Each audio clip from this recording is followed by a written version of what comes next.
Hello, my name is Viktor, and this is a presentation on my poster about the effects of Bitcoin becoming a global currency.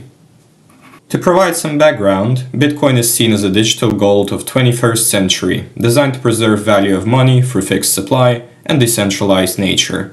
In our scenario, the world economy will have a maximum supply of Bitcoin possible, capped at 21 million coins. This would be the opposite of the current fiat system worldwide. In some way, this new world order would resemble the gold standard, when central banks could not issue currency beyond gold reserves. With global economy moving to monetary integration, it is important to evaluate the consequences of Bitcoin becoming the global currency. On this diagram, we see the global economy in the recession and in the booming stage.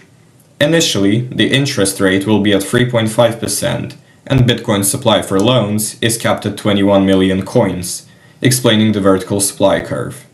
In the booming economy, firms will try to raise funds by debt rounds, shifting the demand for loans curve from demand to demand upturn. This way, interest rates will rise from 3.5% to 4.5%. The opposite happens in the recession. Excess supply of loans and lack of demand for them will result in lower interest rates, illustrated by interest rate of 2.5% in a recession scenario. This way, the global economy will have a natural stabilizer of interest rates.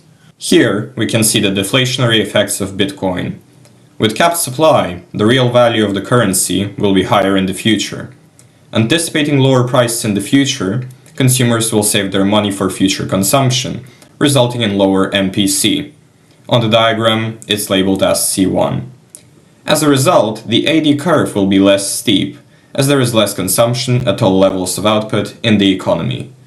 A fall in output from Q1 to Q2 means slower economic growth and lower prices. A fall in prices means that this cycle would repeat itself. However, qualitative evidence from late 19th century US indicates that deflation and high economic growth can happen together. Lastly, Bitcoin will have effects on competitive advantage of global economies. As we can see from this table, the trade across countries will become fairer and more predictable. With single currency worldwide, countries will not be able to manipulate their currency supplies and give themselves competitive advantage. Single currency also promotes stability, and countries with formerly unstable exchange rates will now benefit from increased FDI, ceteris paribus.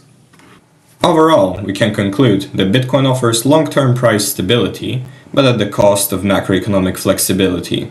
The economy will be less capable of recovering from a recession or of fixing balance of trade deficit.